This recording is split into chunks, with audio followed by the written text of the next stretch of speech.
Uh, Hopefully we're live. Let me check something real quick.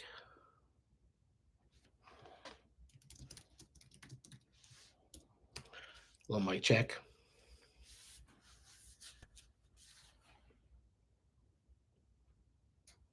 All right, it's confirmed. I can be heard. Welcome to the first ever Outbound.com webinar. I believe we are doing these monthly, and we're going to do different topics for, I guess, really every industry. So whether it's a small business, e-com, doesn't matter. We're going to try to cover topics, not just on ads, although that's what we do. If you haven't checked out Outbound.com yet, make sure you check out Outbound.com so you can run your ads currently for free with AI. But yeah, so it'll be a mix of businesses. Even though we're in advertising, we will be doing tips for like today, ringing your phone, and it might be tips on writing copy, design, send in suggestions. We'll do whatever we can. We'll talk sports. I don't mind that either. So let's see. So today's topic: keep your phone ringing. So I'm going to pull up my notes here. I've got some good stuff for everybody, and I don't know how long this will take, but we're going to just wing it because it's day one, webinar one. And I think we'll take questions at the answer if we have people on here. Being the first one, we'll see what happens. All right, so keeping your phone ringing. So let's get started on that. I am JR. I don't know if I actually mentioned my name. That's that. So yeah, JR Griggs with Outbound.com, and I'm sure I'll get some slack for or some comments about me screwing up that part. But let's get into keep your phone ringing and see if you guys got any questions. Or afterwards, if you guys comment, if you're seeing this video after, which we hope a lot of people do, you can always comment and somebody from the team will answer that question for you whenever we get a chance.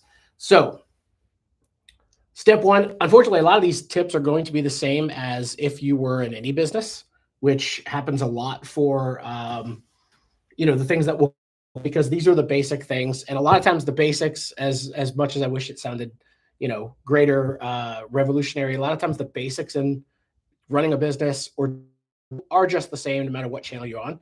There really is no difference. A lot of times it's the same strategies, the same techniques, the same topics you're going to use. So this would actually lay some good groundwork.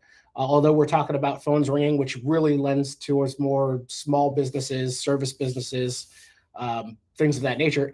The same tips here are going to apply if you're in e-com, if you're, you might be consulting or something. You could be a landscaping, pest control, hotels. It doesn't matter. A lot of these tips will apply to that. So, a lot to learn no matter what business you're in here. And so the first tip that I've got written down for you guys is the key to really any business, which is knowing your market. And you'd be surprised how many people don't know that basic foundation of their business. They think they know their market. They think they know who they're advertising to or who their customer is. A lot of times I hear anyone can use this service. But the reality is not everybody is going to use your service, and it may not even be geared towards anybody. So that is another factor that I think a lot of people look over when they're trying to figure out their market. It could be down to their age. Is it families? Are they higher education, higher income? Where do they live? What are their preferences? Do they have kids? Are they into sports? What kind of clothing do they wear? You'd be really surprised how much your market can vary and differ in that, and how much paying attention to that would be a game changer for any business. Is really, really fine tuning who they are. And as we do ads, we're always trying to do that. We're always trying to fine tune the exact person we can to make sure that we're hitting the perfect target market. While anybody could be your customer in the sense that, if you're a restaurant, sure, anybody would like your food. But the reality is there's a common type of customer that you have. There's a common type of family or taste or income. There is some common denominator about your market. So knowing that is extremely important. And you have to track everything to know that, which we'll get into, tracking all the details of who your customers are. And I've heard crazy stories. There was a story once about a guy that sat out. Actually, I did this twice, by the way. So I heard the story and I had a client do it. And it was very interesting. So he had actually sat out in front of, I believe it was a wine. I want to make sure I get it right. If I don't, it's okay. He owned a wine store or a liquor store, was one of the two. And he went outside in his parking lot for an entire day, maybe even the week. And he wrote down the types of cars that people were parking and coming into his store with. So he kept writing down what he would see and what kind of car it was. Found out what the number one car was, and it was like overwhelming. Again, don't quote me. Could have been BMW, Mercedes. I feel like it was Mercedes, but overwhelmingly Mercedes was the number one car.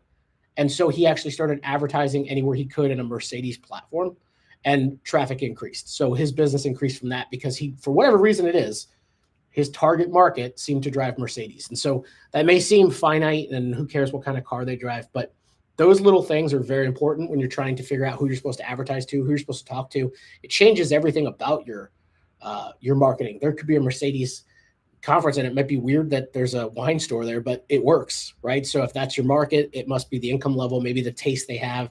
Maybe there's some data out there that we don't know that Mercedes drivers like wine better. I don't know. But that's how finite, when I say know your market, I want you to get, not just anybody in the area. We're in Tampa here, so I could say anybody within a 5-mile radius. It's just not true.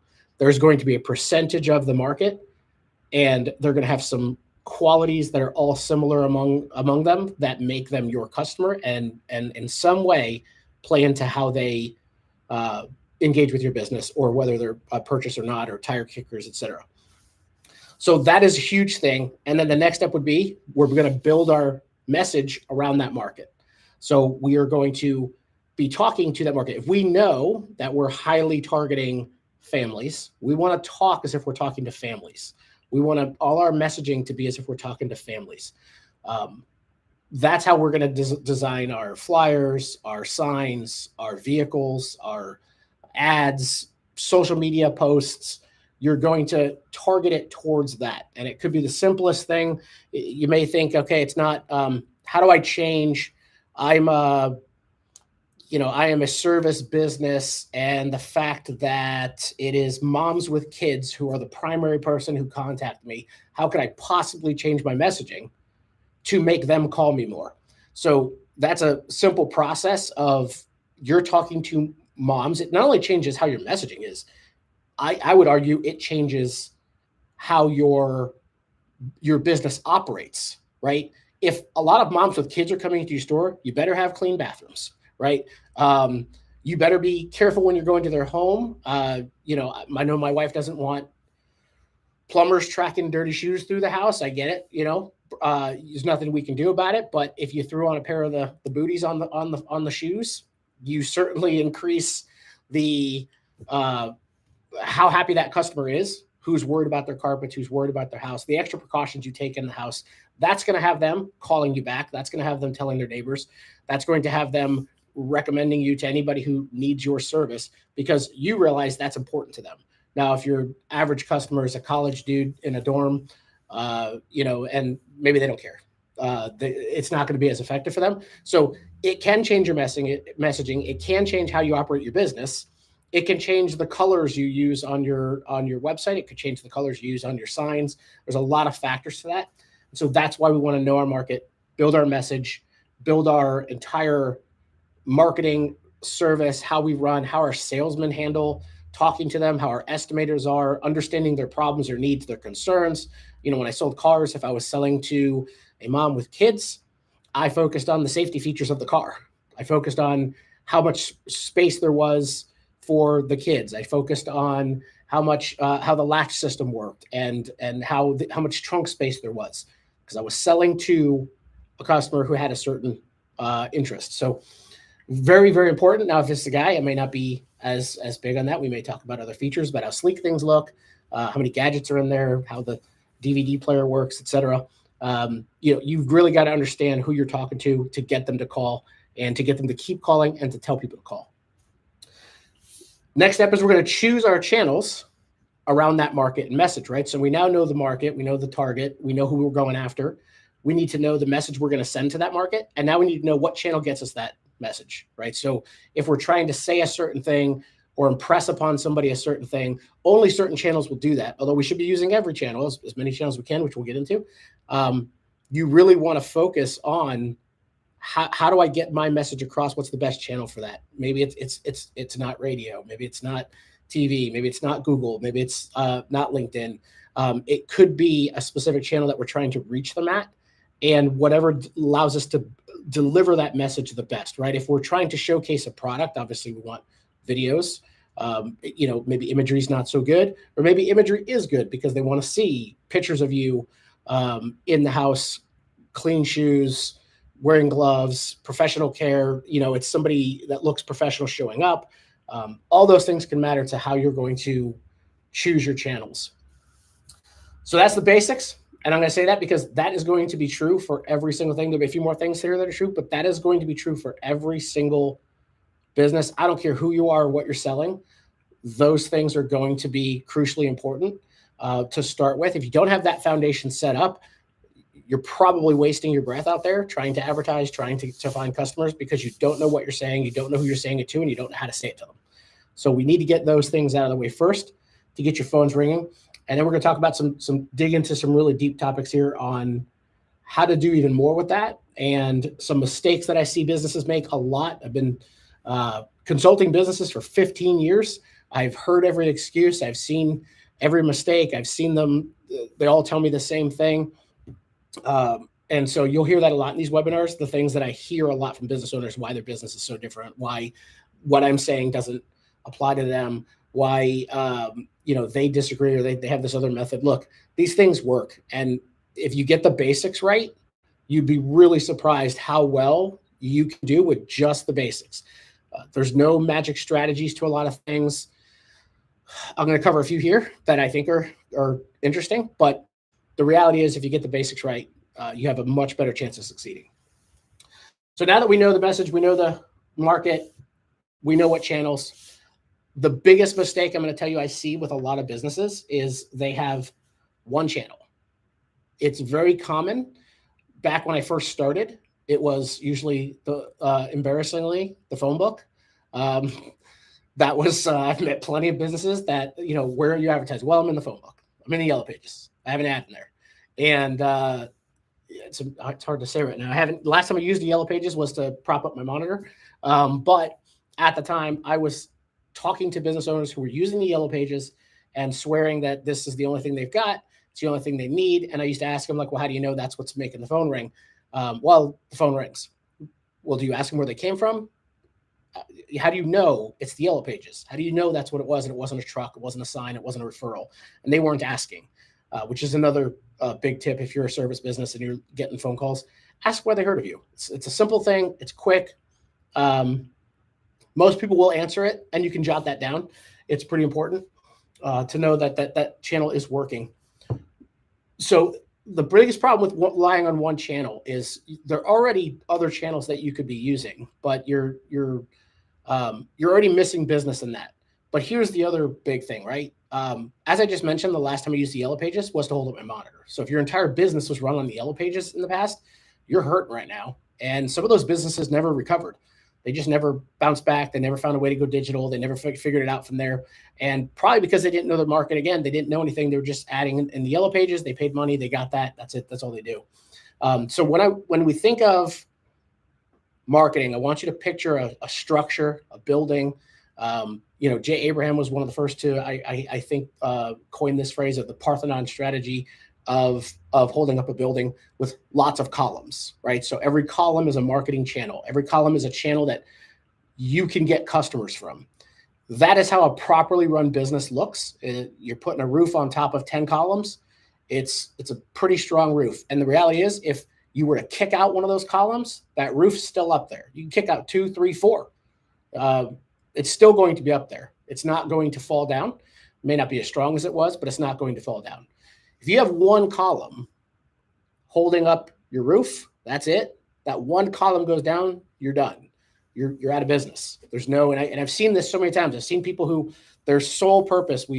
I've talked to clients that they've got really good SEO presence or really good word of mouth, or there's just something that works well for them, and then that goes away and they're out of business. They can't do anything. So by having these multiple channels, which we're going to go through right now, and being everywhere you can be in your marketing, it's not a problem if Google ads are up 13%, so the cost doesn't justify anymore.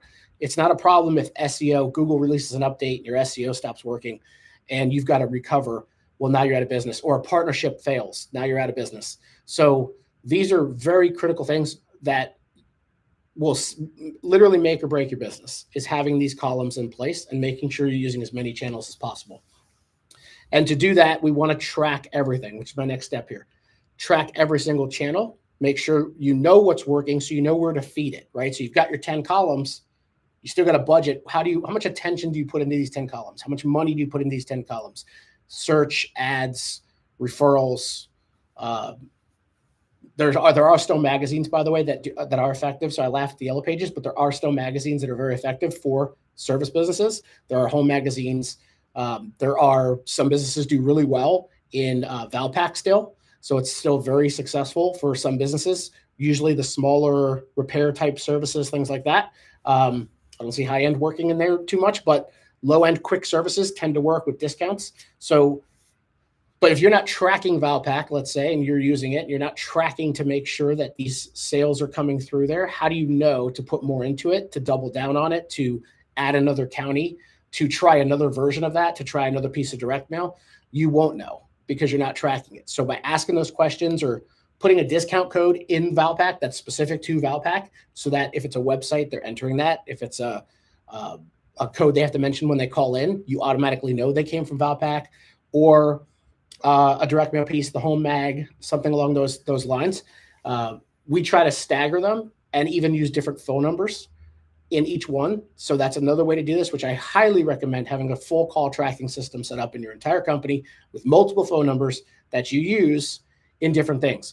Let your trucks have one phone number. Your home mag has a different phone number. Valpak has a different phone number. So that when you advertise, it's easy to know without even asking now. So now we're not even asking where you came from. You can look at the log and find out how many customers came from home mag, Valpak, your trucks. You know in an instant who's coming from where without even asking them. So this makes it even easier on your team to figure out what channels are effective for you. So that's another one of the tips here is it was actually further down, but it came up. So tracking numbers are great. Track everything. Make sure your website has cookies. And then use that phone number to track the exact sales, or use your discount codes to track the sales. All of these things, again, these are little pieces, little components. I haven't mentioned anything super hard right now, right? We're talking about getting in different channels. We're talking about tracking everything. It's all simple stuff, right? This isn't okay, we're spending a bunch of money here to get these calls. It's just doing some basic things that can change your game. Call tracking is not expensive. And then you can use the call tracking to not only monitor where they came from, but you can check with your sales reps. You can record the calls. So if you've got a call center, you can record. I can't tell you how many times I've seen clients complain that they're not getting enough leads from a certain channel. And then we go look at the call data, and it turns out they're getting plenty of leads from that channel. But then we go listen to the calls, and they've got a bad salesperson who is burning the calls. They're not taking down the information. They're answering things quickly. They're answering things bad. It sounds like they were standing in line at Walmart and that you just interrupted them. Those are things you can fix with call tracking and monitoring to make sure that you are optimizing those calls best. They cost you money. So every call should be handled that way, answered in a certain time. Phones don't ring like they used to, but the old rule of thumb was if you made it to the third ring, there's a high probability you already lost a customer. So 2 rings is when you should be answering it. So you should have responsive answering, track the answering, and then don't be afraid to record. Turn it on for a month. Check somebody out. Of course, follow your state guidelines on recording calls, making sure you're letting the customer know. But that data is huge for understanding how to make sure those calls keep coming in because they're being answered properly. They're being answered in a timely fashion. And somebody is doing their job on the phone, getting as much information as they can, putting them in your system so that you can track those dollars and make sure that we're advertising in the right channels, right? Because it is possible that you're advertising in home mag and you're getting nothing. But if you're not tracking it, you don't know it. If you've got 5 different things you're already advertising into, but you don't track that in any way with a different phone number or asking them where they came from, you're just spending that money. We once did a project with a hotel. I was consulting the hotel on their ads. Once we added proper tracking to their their leads and to the advertising platforms, they found out that in any given month, they had thousands of dollars being spent with zero return. They had no phone calls, no bookings, no nothing.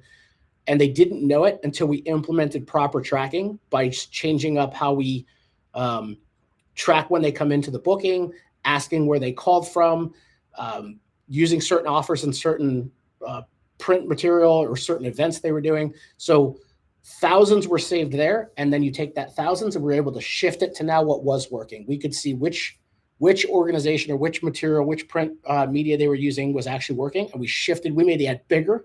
We can make the ad better because we now closed out all this other stuff that was just wasting money. So, and that's why I get these people that advertising doesn't work. You don't know if it's working because you're not tracking it. So if you track it, we can figure that out. Website, very critical. If you have a crappy website, you're not getting customers. And I can't tell you how many times I've said to somebody who was doing all these ads and doing all these things, and then I said to them, well, your website's really outdated. It's not great at all. I think this would turn people off. And their response back to me is, well, we don't get a lot of business from our website, so we don't care about updating it. And I almost want to say, like, can you repeat this conversation again? Just play back what I said. Your website is kind of crappy, and I think it's probably turning away customers. And their response is, we don't get leads from our website, so we're not going to pay attention to it. You're probably not getting the leads from your website because of how bad it is. So the people that aren't calling you directly from the magazine or directly from the Yellow Pages or directly from the TV commercial or the billboard or the street sign or a truck that they saw on the road, they might have gone to your website, didn't like how it looked, and bounced out. So yes, it would matter if the website isn't good. That is social proof. It gives people confidence that you can do the job. When a website looks modern and clean and it's got good pictures and everything's laid out nice and it's easy to follow, reviews are on there, credibility is on there, awards you've won, it does matter. It's a huge, huge factor. And I cannot believe I still deal with that today, is people telling me it doesn't matter. It massively matters. Okay. Your neighbor in high school, sure, maybe they're giving you a good website, but probably not. Okay. Your mom who once designed a bake sale flyer is probably not who you want designing your website. Get somebody professional in there to design your website using modern practices, using conversion elements, good copy, and most importantly, do not hide your phone number, which brings us to the next step. We're talking about phones ringing. I cannot tell you how many times I've seen a business where there's no phone number on the site. You have to find the contact button or head down the footer just to get their calls or to get their phone number. And my next question to them always was, do you want phone calls? And they say, yes. I say, then why can't I find your phone number? Everything you make the customer do is just that little bit less likely they're going to convert. So every step they have to take to do whatever it is you want them to do is a reduction in conversion rate. So don't make them search for it. Don't make them figure out where your phone number is. Display it right up in the header. If you do a sticky header, it follows them down the page. Make sure the phone number is prominent. Make sure that it's visible, and then make sure you have people answering it. When you're answering your phones, again, we talked about the call tracking, we talked about the call recording and the phone number. Make sure that phone number is on every piece of material that you're doing. So I once again, I have found people think that if it's a digital ad, it doesn't need a phone number because they'll just click to go to the website. That's not always true. Sometimes you need to have the phone number in the ad because they'll call you right from the ad. And by the way, if they call you from the ad, you just save some money because they didn't have to click through if you're paying for clicks, right? Because they see your phone number. So if you've got a Facebook ad and you pop the phone number in the description up top, in the text up top, they may call that number without ever clicking the ad. You're paying by impressions, so you're not paying for clicks, but you could get a phone call without them even have to go to the website and take any additional steps to get to your phone call. If you're doing a Google ad, a search ad, if you're doing billboards, don't just put the website. Don't just put the website on your cars. There's, again, so many times I see these weird mistakes where somebody overthought it or didn't think enough about where to put something or it didn't fit. If your phone number doesn't fit because the graphic of your house or your dog or your face on there is too big, you need to shrink that, fit the phone number in there. We want phone calls, especially if you're a service business. The other things we're going to look at here is owning search. not only SEO, I hear that a lot from people. Okay, we're going to do SEO. They don't understand it. They want to try to do it, but you need to own the search engine. It's not just SEO. It's not just your website. It's also your map listing. So it's the Google Business Profile. Massively important, by the way. I would say more so important today than maybe any time is the map listing. Go to Google right now and do a search, and you're going to see the map takes up so much space now in the search. You have ads and map listings taking up a ginormous amount of space before you ever get to the organic links. So if you're not optimizing the business profile with the website, you are missing out on phone calls. You're losing business. So that is a very important step there. Photos, fill out every step of the description. Don't just put your company name. Don't game the company name either. That will get you banned. Put your company name in there. Put a description of your business. List all the services you do. Add as many photos as you possibly can. And then get your customers to leave reviews. We'll get more into the review system in a little bit. But get your customers to leave reviews. Those are the things that are going to help make sure that that profile stands out. And there's some other things you could be doing. You can get lots of other ones we'll discuss, but you want to make sure you get that. So now imagine if you do your SEO, you get that right, you've got content on your site, you've got backlinks, and that's down in the organic. And then you're in the map. Now you have 2 of the 3 places you could be on Google if somebody's searching for you. Same with Microsoft, by the way. They've got their own maps, their own organic. And then now if you add in an ad, it means that if you're doing everything right, before they get through the first page, they've seen your business 3 times. So that is owning the search engine. They can't escape you. They've searched for a plumber. They've searched for pest control. They've searched for a hotel, and you come up 3 times on the first page of Google. There's a high probability you're getting a phone call, and that's what we want, right? Even if you got 2 out of 3, it's okay. Heck, the reality is if you get 1, you're doing okay. But you get 2 or 3, you're doing really good. And a lot of people aren't doing any of it because they're not putting in the effort, because they'll again say, well, we don't get any calls from our website or from Google. Well, you're not there. That's why. Let's see what happens when you put yourself there. People are searching for you. We want to make sure that they show up. Along with the maps, get into every other directory you possibly can. Okay, you do still have a Yellow Pages online. You have several of those. There's Merchant Circle, there's Yelp, there's Google Business Profile, there's Microsoft Business Profile, there is I just had it in my head, I'm drawing like, heck, Foursquare still exists. You've got many. Apple has a business profile. So you've got so many different places you could be putting your business, and it's free. There's very few of them that are charging anything at all. It's absolutely free. If you're a service business, take advantage of every free directory you can get in. Sometimes you can pay. By the way, we have seen times where the paid listing doesn't do anything more than the free listing does. So don't always think that if you're going to go into maybe an Angie's List or a Yelp or any of the Thumbtack or any of these other services that you have to take the paid listing. I have seen plenty of times where the free does just as good as the paid. It doesn't really matter. I've seen it in my own business where the paid didn't really boost us too much. The free was just as good. So the bottom line, though, is get in there. And then also on top of that, as long as you are keeping the information the same, so try to write down the word or remember NAP, N-A-P. It should be, website should also be in there, but it's name, address, phone number.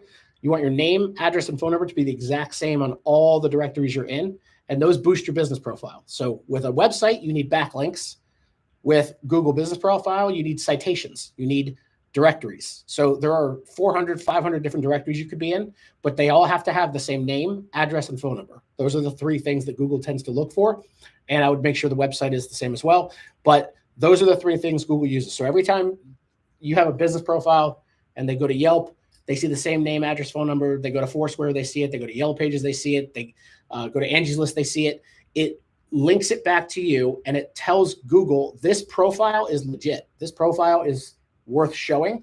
They've put in work into making sure that their business is out there, because there are a lot of fake profiles out there. There are a lot of people gaming the system with multiple profiles, but they don't set up the other things. So if yours has multiple backing to it, it's going to increase those rankings, which is what we want. Real quick, I want to get into some other stuff. Let me put this aside. So I've got this other thing here aside. Oh, and then on the reviews. So I've got a note here for the reviews. So people don't naturally leave reviews. unless you do something bad. If you do something bad, they're 10 times more likely to leave the review. So we want to do good work or service. That's the big thing on reviews. Do a good job, like help the customer. Do the stuff at the house we talked about where you're protecting their carpet. Do good work. That is huge. Make sure that if you've got somebody on your team that's not doing good work, you retrain them to do good work. That is going to get you reviews. That is a huge step in this whole process. 2, come up with ways to get the reviews, whether it's a letter or an email follow-up. We have one of our clients that has a massive amount of reviews. I taught them a long time ago that every time a customer has an experience with them, they should be sending out an email to a page on the website. And on that page on the website, they added Google, Facebook, Yelp, the channels they really want the reviews on that people are going to see most. We push people to those channels and get the reviews. You just have to ask for it sometimes. And a lot of people just don't ask for it. But ask for the review, send them over there. Second thing about reviews, I see this mistake a lot. You get bad customers leaving reviews. It's going to happen.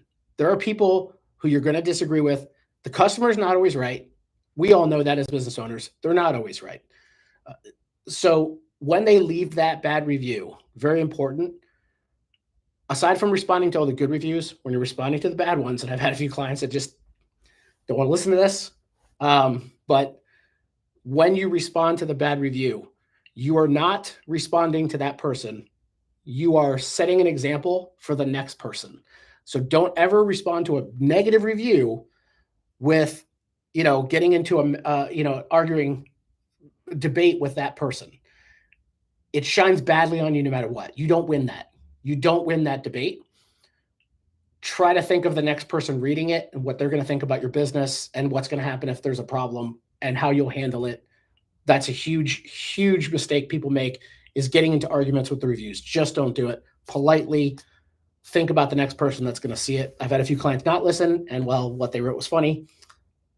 It's hurting their calls. And we want the calls. We want phone calls coming in, not people thinking this guy's a jerk, this lady's a jerk, I'm not doing business with them.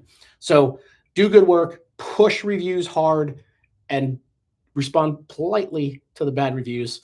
And again, this will help keep the phone ringing in the Google Maps section, which is what people are using when they're searching local businesses, really more often than even SEO.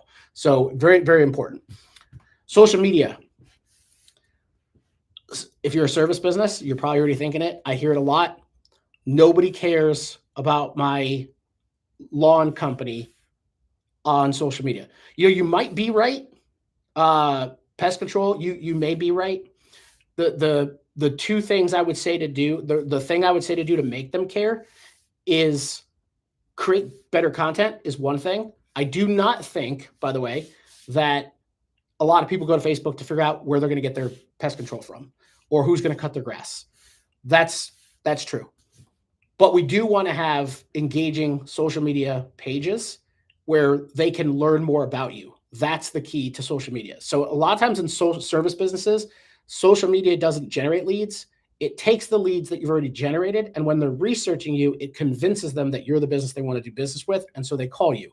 So as a lawn company, I personally love watching the videos of like some nasty lawn that you go in and clean up, and now it's all fresh cut grass and everything's good and you're cleaning up. Those are therapeutic. Pressure washers, like you got dirty driveways and you're running the, I'll just watch a pressure washing ad or a pressure washing video on TikTok without a problem. I want to see them do it. The carpet cleaning guy, if you guys haven't seen the carpet cleaning guy on TikTok, watch those videos. They're mesmerizing.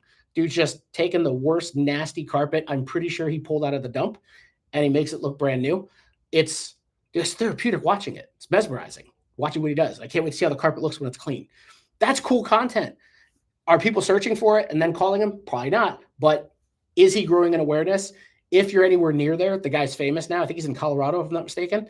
Dude's famous over there for carpet cleaning. He's getting calls for his carpet cleaning. But more importantly, if that was a carpet cleaner here in Tampa, let's say, and I search for carpet cleaning and I go on and I find his page, I check Facebook, I check his socials, I see those videos, like I'm calling this company. Use it for social proof, credibility, bolstering somebody's thought that they might want to do business with you. It will help I've seen, again, pest control do it. There's a company here in Tampa that we work with, does a great job. The owner's like underneath houses showing exactly how to inspect for termite damage and what it does, and grabbing chunks of wood off the house to show, look what's happened here.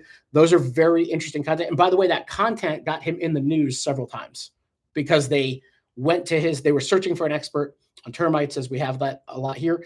They went to his website, found all his videos on YouTube, and then reached out. And he's been on local news several times based on that information. I guarantee you would that be pretty huge for your business? That would get the phone ringing a bit. If you were on the news and you had all that content showing how to inspect and showing how you do what you do as a service business, showing that you walk in the house. So we talked about that mom or with the kids who doesn't want you in their house with your dirty shoes. So showing how the process works, how your estimate works, how a salesperson will come out and respect their home and do a good job, how your warranty works, creating videos like that, posting them on Facebook, posting them on YouTube will bolster your lead gen, because they're going to be researching you. We live in a social world. We live in a world where I can find out how many reviews you got. I can check your social media.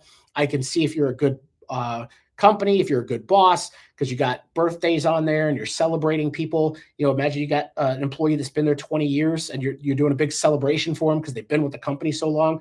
People care about that stuff, and they will choose to call you based on that. That is a huge thing that people miss over. They treat their social media as like, nobody's going to find me on there. Nobody cares about it. Yeah, maybe in the surface, that's correct. I don't think they're going there to search for you, but they will convert if you have a good presence on there and you show that you're a cool company to work with and you do good stuff. So that's huge. Joint ventures. A lot of people don't do this enough today anymore with joint ventures and referral partners and ways that you can work with other businesses. Growing up, when I did construction, I did drywall and remodeling, there was this huge network. I always saw the same people on the jobs because they were all referring work to each other. And it was like clockwork. It was, if we were doing a drywall job, it was almost certain I knew the painter and the electrician and the plumber because we were all referring work to each other left and right. That is huge. I know a lot of you guys are probably doing that. So one thing I think that I see a lot of local service businesses doing is working the referral network and making sure that they're taking care of somebody else who took care of them. So I do see that a lot. But if maybe you're not a service business and you think that's not for you, it is for you. If you could just be a hotel, you could make deals with the local restaurants to send business. And if you're a local restaurant, you could make deals with the hotel to make sure that your card is in the rack at the hotel. That will get the phone ringing. That'll get people in the door. There's deals you can do as pizza shops with hotels. You want more pizzas being ordered? I once stayed in a hotel, and the only reason I ordered pizza from a certain place that day was somebody walked by and slid a flyer under the door. Don't know if it was authorized by the hotel. Didn't care. I wanted a pizza. So I ordered pizza from that place because they slid something under my door, and it was a pizza. And I wanted pizza. So that works. It's not dated anymore. It does actually work. You're in a hotel. Chances are they're from out of town. They don't know what they're eating. And if you can get to them and do that, that's great. And by the way, if you pay money for it, buy the pizza boxes. You can advertise on pizza boxes. That's a really bonus magical tip. We didn't do it with pizza boxes, but we did it with flyers, where we made a deal with a pizza shop once, where we would put our ad on top of it. We paid them to use it. So that's a joint partnership or a joint venture where the pizza shop is constantly sending out boxes to places and your ads are on there. There are lots of cool, innovative ways to do that, to create partnerships with other companies. Your phone rings, their phone rings, everybody wins. On top of that, building a referral system. We got 2 more tips.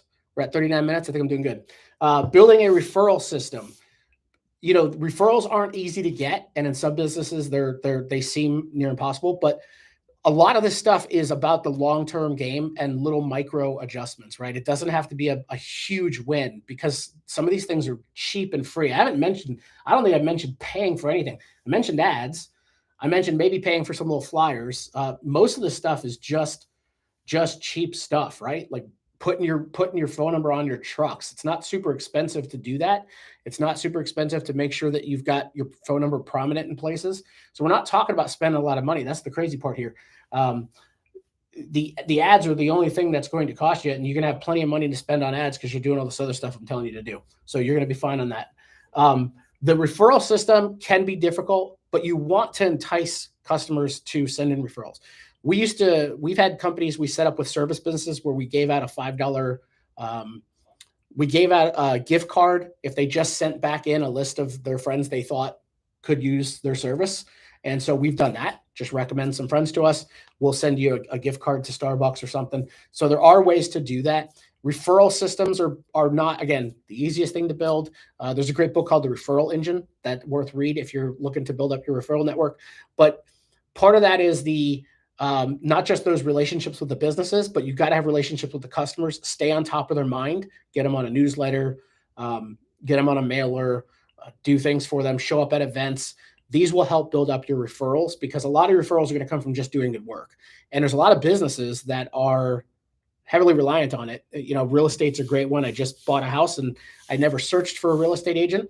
I just asked, I think I made a comment. My partner who sits, well, it's like camera, it's like a weather guy right here, sits right here, said he had an agent. I used his agent. I didn't even search for one. And so that's free business because he did a good job. And so that person recommended him. So it all ties into together really to just doing good work. And the last thing I'm going to say is, there's a lot of stuff here, a lot to go over, and a lot of ways to keep that phone ringing. Let me make sure I didn't miss anything. Not hiding your phone number, website, doing good work, using every channel possible. Again, when I say social, I don't just mean Facebook. I mean Instagram. I mean LinkedIn. I mean Twitter. I mean TikTok. Maybe not Snapchat. I don't know who uses that anymore. But a little bit of Snapchat. Just get out there on all the channels you can. Get your business present. And then the other thing that is crazy besides having your trucks, this sometimes surprises people. Yard signs still work, people. They still work. They're great advertisements. You're doing work at somebody's home. Ask them if you can pop a yard sign in the yard. They still work. Several companies, mostly landscapers do it. Pest control tends to do it. But if you're putting in a new kitchen somewhere, pop a yard sign out in the front yard. Make sure that somebody sees that you did something. Ask the homeowner if you can do it. And if you're going to do it on the streets, I'm not condoning. If your city has rules against it, that's up to you. But I will tell you, you should use front and back on your yard signs. Make sure the phone number is the biggest element on there. They can't really see those things too well, so make sure they're very prominent.